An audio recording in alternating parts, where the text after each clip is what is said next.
What's this all about?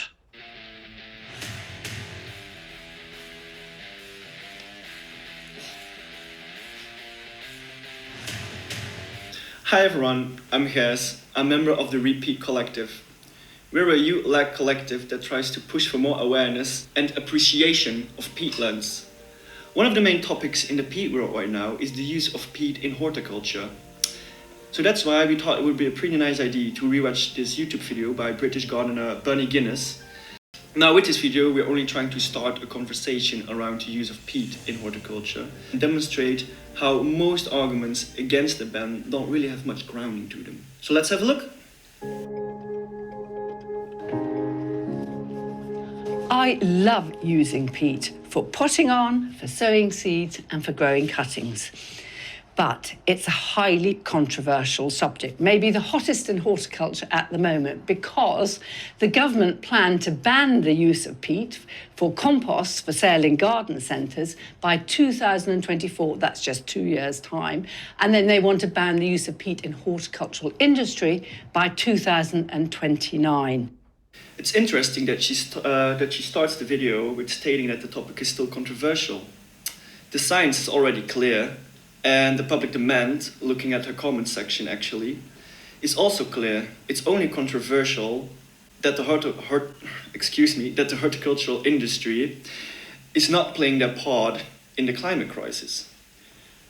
And also, by the way, she mentions that we just have 2 years' time, but actually, all the way back in 2011, the UK government already called upon the horticulture to voluntarily phase out the use of peat by 2020. But peat is often substituted with things like coir. Now, coir comes from South Asia and it has a very high salt content. So what they have to do is they have to use lots of fresh water to wash it through to get rid of the salt, because that's obviously toxic to plants.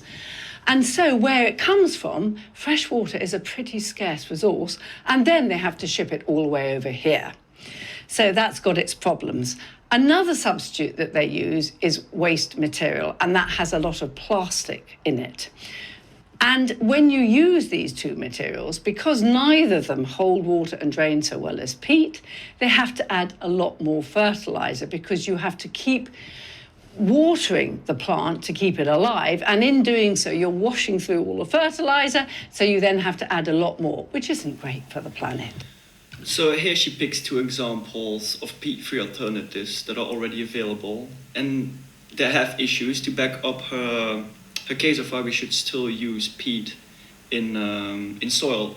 And I get the point that imported materials and air miles and not wasting fresh water and leaving waste in other countries are all valid points, but the thing is, these two substrates are not the only peat-free alternatives they are. In fact, there are lots of examples of better compost that are on the market today, despite any kind of formal ban.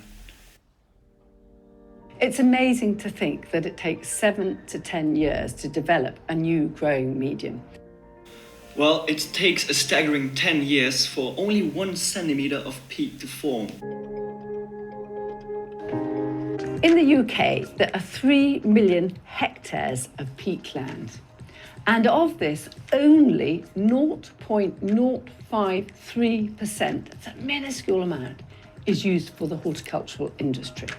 So, while 0.0053% sounds really small, if we actually have a look how much that is in absolute terms, that is the equivalent of 880 Olympic-sized swimming pools being extracted every year just from the UK peat market. 600 times this amount is used for coniferous plantations and agriculture, so it's been drained. That's a huge amount. The fact that peat is being exploited in other industries should actually demonstrate an even bigger need for the horticultural industry to go peat-free. Then they re-flood them and they artificially colonise them with many mosses and different native plants. And so you do actually regenerate this wonderful habitat once again. But from a biodiversity perspective, this is quite a strange idea. Like, where do all the animals go when their habitat has been lost for so many years? And as a matter of fact, such a complex ecosystem as a peatland will never function quite the same again after so many years of degradation. What is really concerning is that this ban will have a huge effect on the UK horticultural industry. And it's only the UK, Germany and Switzerland that are proposing to ban it, whereas the rest of Europe, our competitors, are planning to double their use of peat in horticulture by 2050. So we're going to be at a real disadvantage. Our competitors, for instance the Dutch, are going to be able to grow plants far more efficiently, far quicker, using peat compost than we can. So even if this is true that the Netherlands we're planning on doubling their usage, which, by the way, I would doubt as well, because there's currently a motion in the Dutch parliament investigating how the horticultural industry can phase out peat. You could also argue that it's an advantage to switch to peat-free compost earlier on, because becoming a forerunner in this transition is an economic advantage for the UK.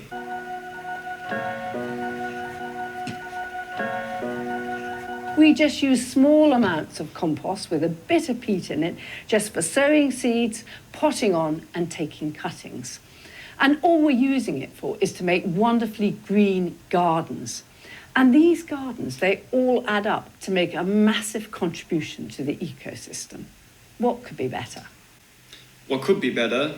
Well, just for starters, peat-free gardens, a horticultural industry that are frontrunners in the climate crisis, and lots of thriving, homemade compost heaps. Not to mention healthy peatlands. It's a no-brainer to support a ban on peat. Not in 2 years, but today. That was it, guys. Thank you for watching the video. If you liked the video, make sure to give a thumbs up for peat-free compost. And yeah, subscribe for a future where both peatlands and gardens are thriving. Sharing is caring. Bye.